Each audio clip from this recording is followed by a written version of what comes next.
How many hours?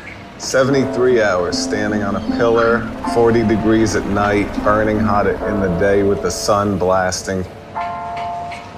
It'll play a toll on the brain after the first 12 hours.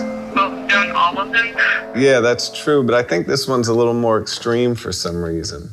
American magician David Blaine is putting his life on the line. But this time he's got 1,000,000 volts shooting through him.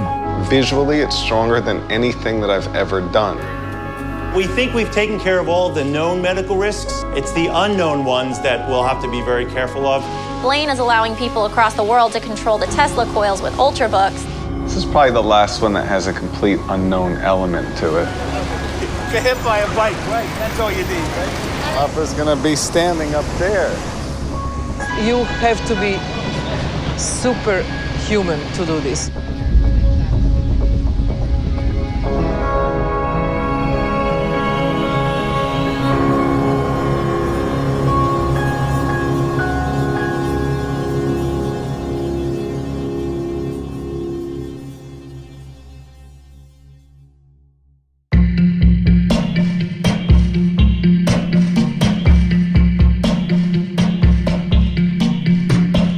Endurance art almost didn't exist before David.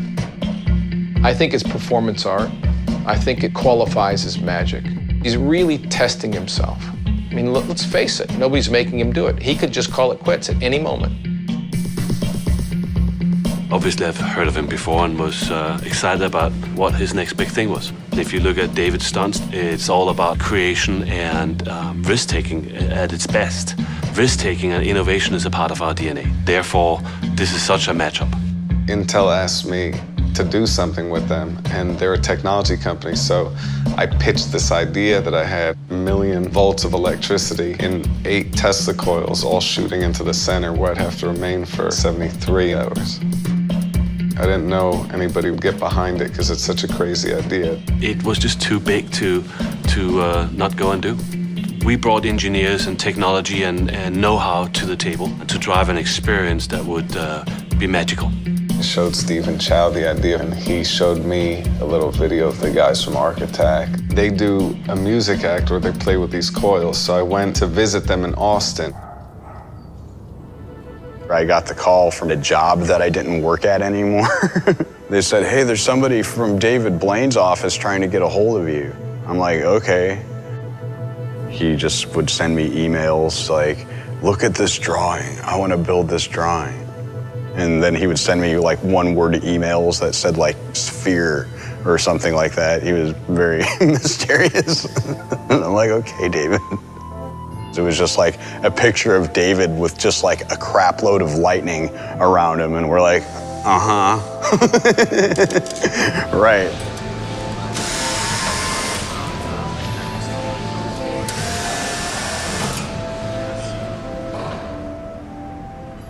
Tesla, to me, is the ultimate magician in many ways.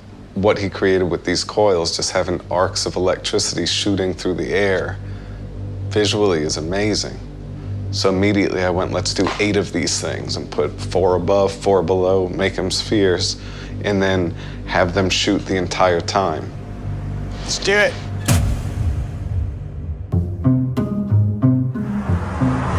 Now watch, ready?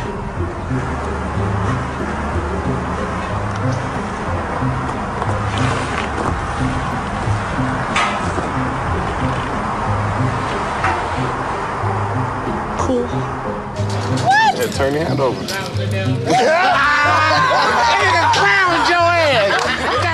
I mean, the famous quote by Robert Houdin was, a magician is just an actor playing the part of a magician. So, you know, it's like the really good magicians, I think, historically, are the ones that actually believe that what they're doing is real. Ready for this? Watch. Once you get to that place, you really want to do things that are real. It's trying to find something that seems impossible, but actually figuring out a way to really do it.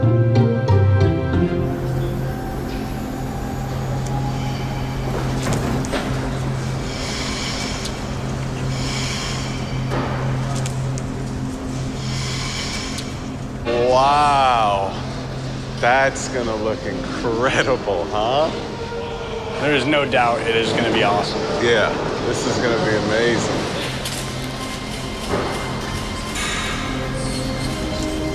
I think that David now, being a father, should be part of the equation. I mean, his daughter is not even 2 years old. That little girl deserves to have a father. Love you, little Des. You know, of course, I love her more than anything, but how do you stop yourself from doing the things you dreamed up? I get his point, and I know he wants to offer all he can and do it right, but sometimes for the people that lives with him and loves him, it's scary. So that's how it is, I guess, when you're so passionate about what you do and you're not scared of anything. No, we're gonna have to figure out how to make this comfortable for 72 hours. It looks treacherous at the moment. Yes. It's not that bad. I'm just worried about hour 30. When I start to hallucinate a little bit, and then I want to jump or whatever happens. When the brain goes, there's nothing equal to it. Mental torture is the craziest thing. I did 44 days living just on water. I went into liver failure, kidney failure, and probably was a couple of days from dying, and that was never scary. It was just painful. But when your brain goes, these nightmares are happening real time. The ones in the ice were really scary. You don't think it's ever gonna go away, and you don't know what's real and not real. That's the scariest thing I've ever been through. There's no physical pain that equals that kind of pain. It's the most intense and horrifying, but yet the most beautiful at the same time. The dangers of the stunt are absolutely real. I definitely wouldn't want to be doing what he's doing for 3 days. I think we have a handle on it, but I mean, it's really a feat of endurance.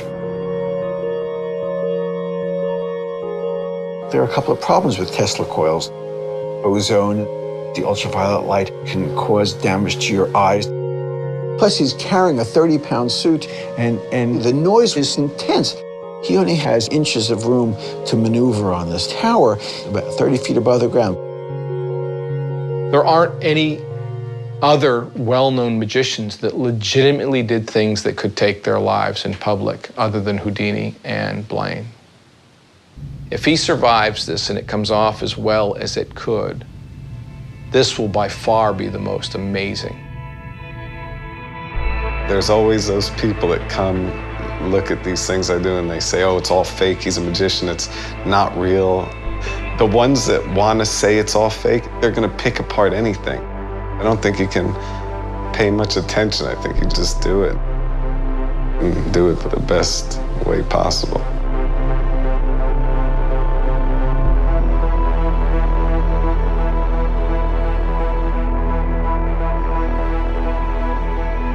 Some of the intel people start saying, well, could we control the coils from the exterior? And then it slowly started to develop, and DePrima started thinking about what could be done. We wrote some computer software that we run on the Ultrabooks that allows people from all over the world to be able to interact with the Tesla coil system. Sort of almost like a joystick to the Tesla coils, but also interacting with David.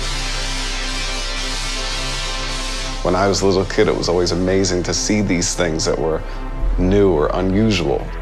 I don't think it's thrill-seeking. I never look at these really as stunts. I just like to look at these things as going to uncharted territory. It's like going to outer space or going to the depths of the ocean. You're in the middle of this beautiful phenomenon in nature that you're not supposed to get near. You feel like you're in the middle of something way more powerful than you. Something could always go wrong, but it feels beautiful.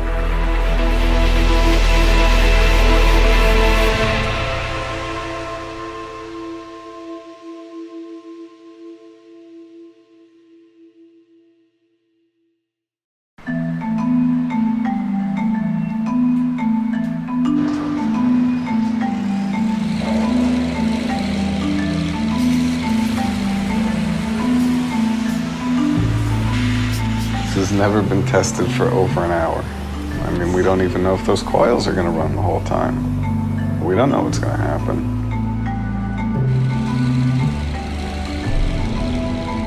Not eating is easy, and not using the bathroom is easy. So I'm trusting that everybody that's been doing their due diligence is prepared for the worst possible scenario. So I'm just focused on how to get to the end.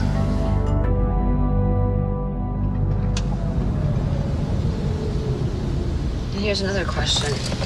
If you wouldn't make it to 73 hours, would you still consider it success? No. Why not? Definitely not. Why not?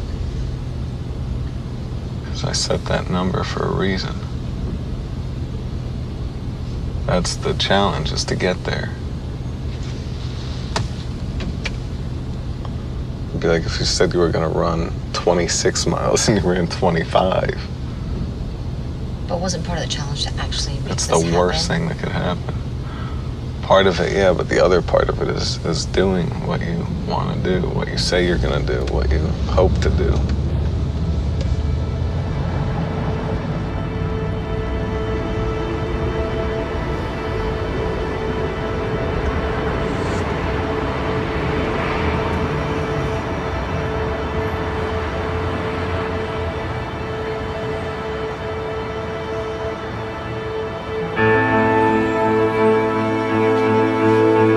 Ladies and gentlemen, we will be activating the coils in just a few minutes. Please take all precautions and make sure you have hearing protection in.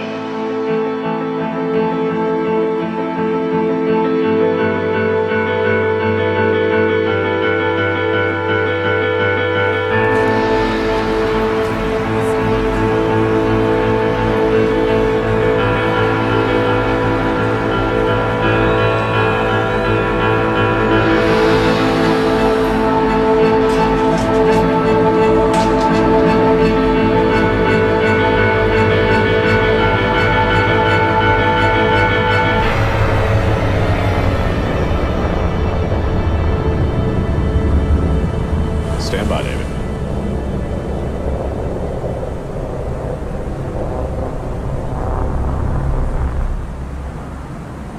Hey, David, we're ready when you are. Are you hot, Joe? Yes, sir. All right, let's do it.